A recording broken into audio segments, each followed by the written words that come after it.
Hi, and welcome to another story time with Miss Leah. We last week went through our Holy Week stories and our symbols for Holy Week. And this week we're going to be getting back to our normal routine as we continue to celebrate Easter and the resurrection of our Lord. I have a couple of poems to share, and I've got something I found outside. And I have a new book that we're going to be starting today. And our new book is called The Boxcar Children. And it will take us all week to read through it. This is one I know that my daughter has read, but I've actually never read it myself. So I look forward to finding out what happens in our story along with you. So first I'd like to read two poems. They're kind of just cute and funny. The first one is by Ralph Waldo Emerson. He's a pretty famous poet. And it is called The Mountain and the Squirrel. And I'm going to show you the picture before we start because this book has got some really great illustrations. You see the squirrel there? And then the mountain in the background. All right. The Mountain and the Squirrel. The mountain and the squirrel had a quarrel, and the former called the latter Little Prig. Bun replied, "You are doubtless very big, but all sorts of things and weather must be taken in together to make up a year and a sphere, and I think it no disgrace to occupy my place. If I'm not so large as you, you are not so small as I, and not half so spry. I'll not deny you make a very pretty squirrel track. Talents differ. All is well and wisely put. If I cannot carry forests on my back, neither can you crack a nut." So that poem is about the differences between things in nature, and everything has its purpose and its place. Even if they're not the same, things can be important. Just like you are important, even though you're not the same as someone else. This one's just funny, and I like it. And there's no author listed. Here is the picture. You see the elephant. And it's hard to see here, but there's this tiny little grasshopper on my page. The Grasshopper and the Elephant. Way down south, where bananas grow, a grasshopper stepped on an elephant's toe. The elephant said, with tears in its eyes, "Pick on somebody your own size." Now, do you get why that's funny? I think you do. So when I was outside today, look what I found. These are Miss Leah's very, very favorite. And I don't have any that grow in my yard, but luckily my neighbor across the street has one. And I'm just going to confess to you that I haven't had any of these growing in my yard since I was a little girl. And everywhere I have lived, if I find somebody that has lilacs in their yard, I just sneak right up and pick some. And here's why. When I was a little girl, right outside my bedroom window, I had a lilac bush. And I didn't have air conditioning in my house when I was growing up. And so our windows were always open when the weather was nice. And when the wind would blow and I would be laying in my bed early in the morning, especially in the summer, because I grew up in Michigan and the lilacs there don't bloom in April. When I would be laying in my bed and the wind would blow, I could smell the smell of these lilacs. And so every time I smell this smell, it reminds me of when I was a little girl. So if you can find a lilac bush this week, they are blooming, and I want you to take a deep whiff and see if you like that smell. And maybe you will make a memory about a smell this week too. Maybe it's not lilacs that will be your memory, but maybe there's something else in nature that when you smell it, you'll remember it forever and ever and ever. And it will make you feel at home, just like I feel at home when I smell this smell of these flowers. So they are one of my very favorites. Do you remember what they're called? They're called lilacs. This one's not quite done blooming.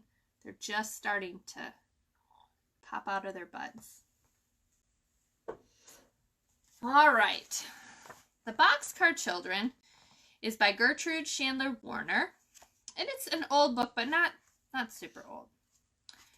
And it is about 4 children.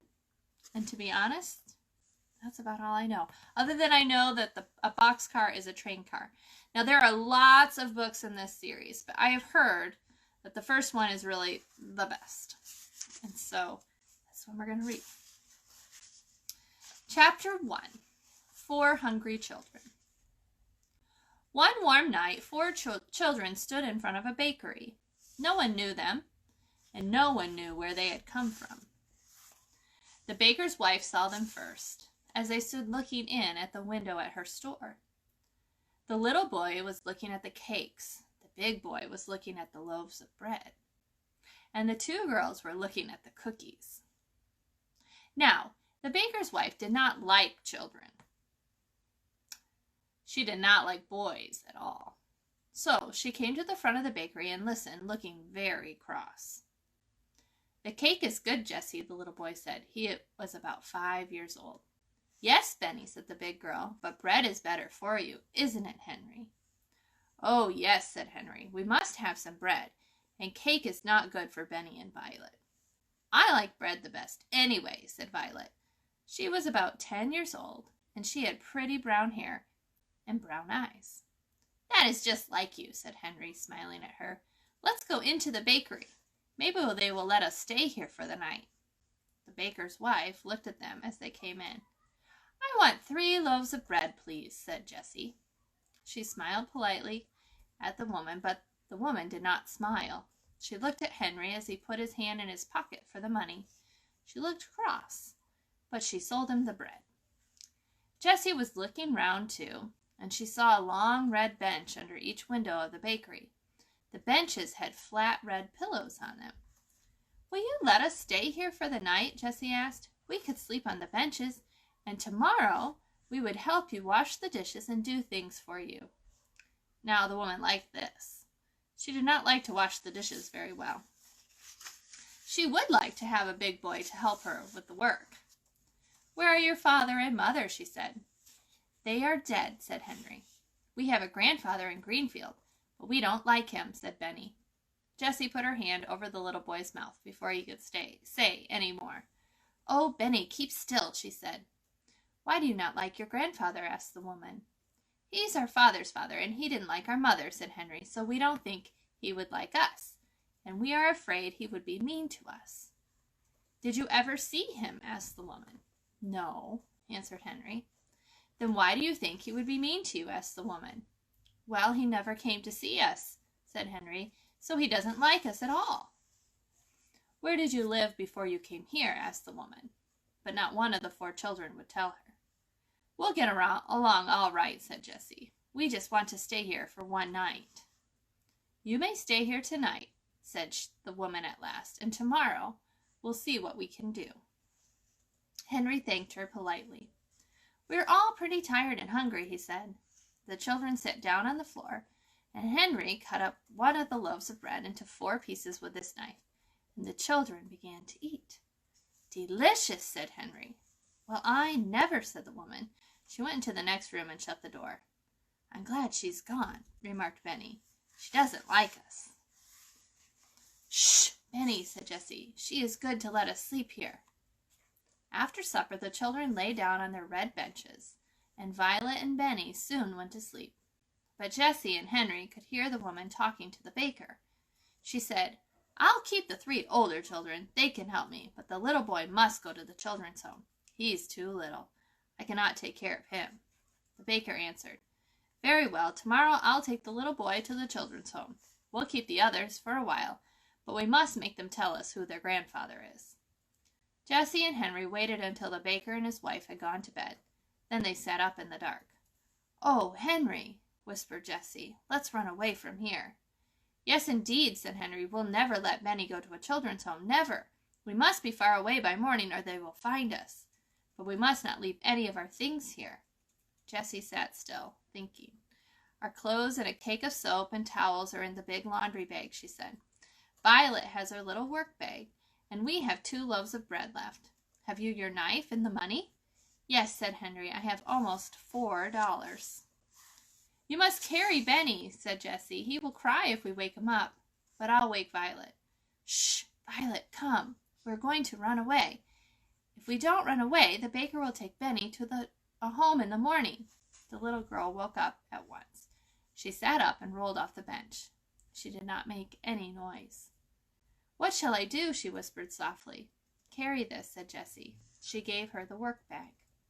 Jessie put the 2 loaves of bread into the laundry bag, and then she looked around the room. All right, she said to Henry, take Benny now. So Henry took Benny in his arms and carried him to the door of the bakery. Jessie took the laundry bag and opened the door very softly. All the children went out quietly. They did not say a word, and Jessie shut the door, and they all listened. Everything was quiet. So the 4 children went down the street. Soon the children left the town and came to a road. The big yellow moon was out, and they could see the road very well. We must walk fast, said Henry. I hope the baker and his wife don't wake up and find us gone. They walked down the road as fast as they could. How far can you carry Benny? Asked Violet. Oh, I can carry him a long way, replied Henry. But Jessie said, I think we could go faster if we woke him up now. We could take his hands and help him along.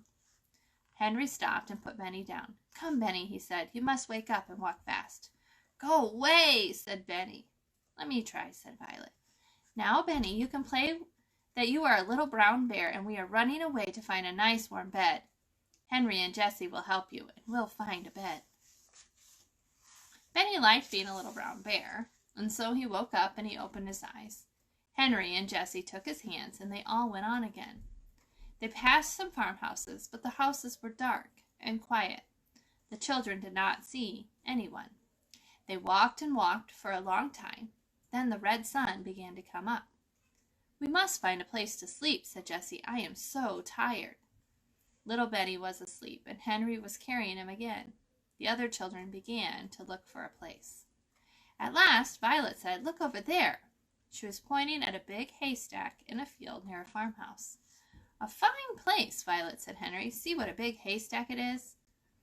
They ran across the field towards the farmhouse. They jumped over a brook. Then they came to the haystack.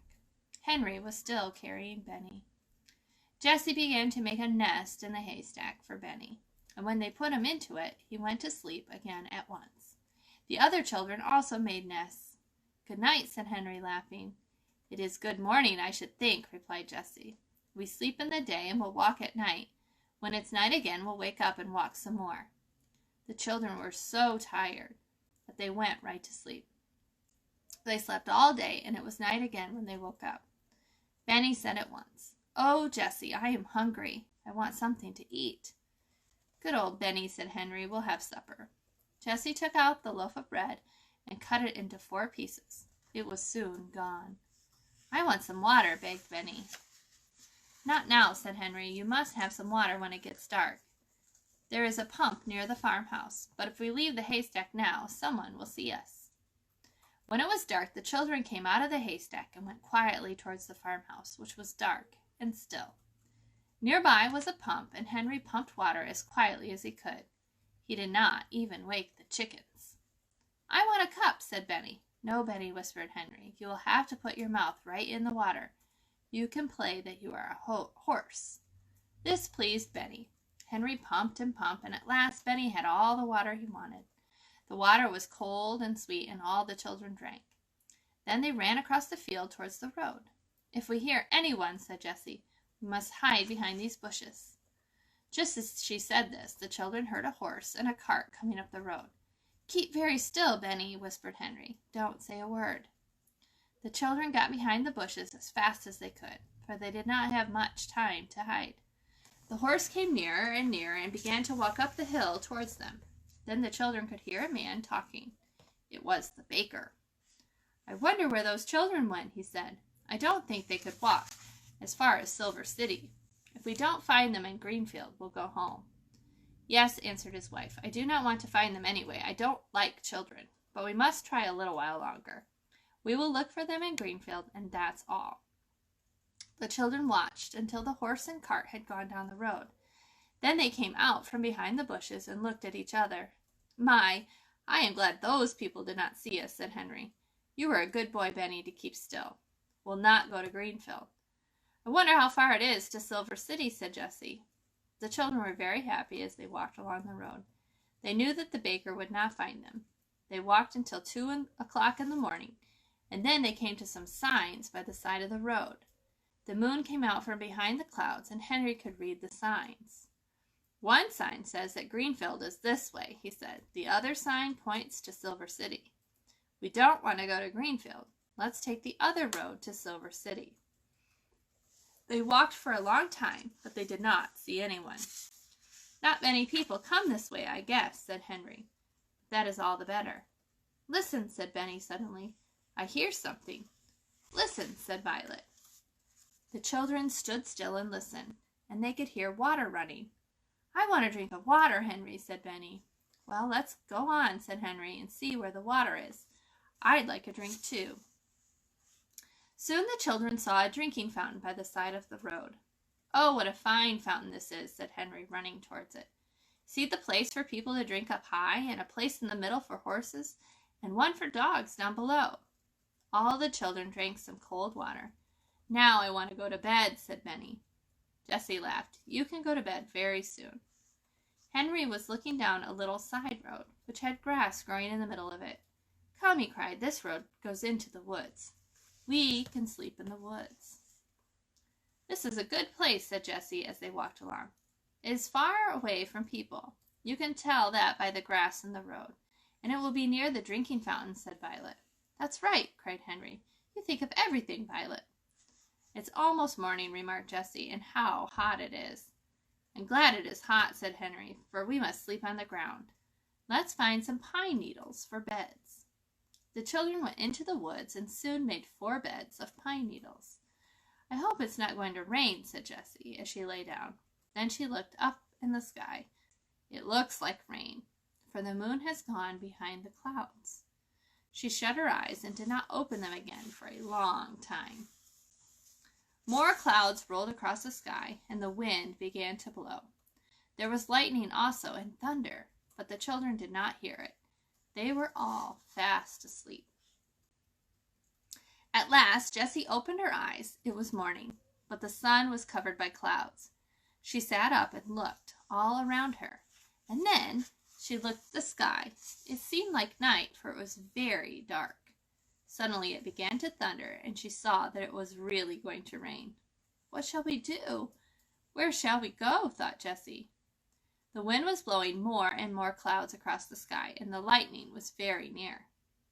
She walked a little way into the woods, looking for a place to go out of the rain. "Where shall we go?" she thought again. Then she saw something ahead of her in the woods. It was an old box car. "What a good house that will be in the rain," she thought. She ran over to the box car. There was no engine, and the track was old and rusty. It was covered with grass and bushes because it had not been used in a long time. "It is a box car," Jessie said. "We can get into it and stay until it stops raining." She ran back as fast as she could to the other children. The sky was black, and the wind was blowing very hard. "Hurry, hurry!" cried Jessie. "I have found a good place. Hurry as fast as you can." Henry took Benny's hand, and they all ran through the woods after Jessie. "It's beginning to rain," said Henry. "We'll soon be there," Jessie shouted back. "It is not far. When we get there, you must help me open the door. It is very heavy." The stump of a big tree stood under the door of the boxcar and was just right for a step. Jessie and Henry jumped up on the old dead stump and rolled back the heavy door of the car. Henry looked in. "There's nothing in here," he said. "Come, Benny, we'll help you up." Violet went in next, and last of all Jessie and Henry climbed in. They were just in time. How the wind did blow! They rolled the door shut, and then it really began to rain. Oh, how it did rain! It rained and rained. The children could not hear it on the top of the boxcar, but no rain came in. "What a good place this is," said Violet. "It is just like a warm little house with one room." After a while, the rain and lightning and thunder stopped, and the wind did not blow so hard. Then Henry opened the door and looked out. All the children looked out into the woods. The sun was shining, but some water still fell from the trees. In front of the boxcar, a pretty little brook ran over the rocks with a waterfall in it. "What a beautiful place," said Violet. "Henry," cried Jessie, "let's live here." "Live here?" asked Henry. "Yes, why not?" said Jessie. "This boxcar is a fine little house. It is dry and warm in the rain." "We could wash in the brook," said Violet. "Please, Henry," begged Jessie. "We could have the nicest little home here, and we could find some dishes and make 4 beds and a table and maybe chairs." "No," said Benny. "I don't want to live here, Jessie." "Oh dear, why not, Benny?" asked Jessie. "I'm afraid the engine will come and take us away," answered Benny. Henry and Jessie laughed. "Oh no, Benny," said Henry. "The engine will never take this car away. It's an old, old car, and grass and bushes are growing all over the track." "But then doesn't the engine use this track any more?" asked Benny. "No, indeed," said Henry. He was beginning to want to live in the boxcar too. "We'll stay here today, anyway." "Then can I have my dinner here?" asked Benny. "Yes, you shall have dinner now," said Henry. So Jessie took out the last loaf of bread and cut it into 4 pieces. But it was very dry. Benny ate the bread, but soon he began to cry. "I want some milk, too, Jessie," he begged. "You ought to have milk," said Henry. "I'll go to the next town and get some." But Henry did not want to start. He looked to see how much money he had. Then he stood thinking. At last he said, "I don't want to leave you girls alone." "Oh," said Jessie, "we'll be all right, Henry. We'll have a surprise for you when you come back. You just wait and see." "Goodbye, Henry," said Benny. So Henry walked off through the woods. When he had gone, Jessie said, "Now, children, what do you think we are going to do? What do you think I saw over in the woods?" "I saw some blueberries." "Oh," cried Benny, "I know what blueberries are. Can we have blueberries and milk, Jessie?" "Yes," Jessie was beginning. She had suddenly stopped, for she heard a noise. Crack, crack. Something was in the woods. So we will pick up our story tomorrow and find out what happens next. I always pick these stories about runaway kids. I don't know why. I think there's a lot of old stories about children that ran away. But maybe we have something to learn from our kids who live in the woods. All right, so we will be back tomorrow. I hope you guys are having a great day. It's a little cold outside, but it's still sunny, and you can enjoy that time outdoors. All right, have a great day. I'll see you then.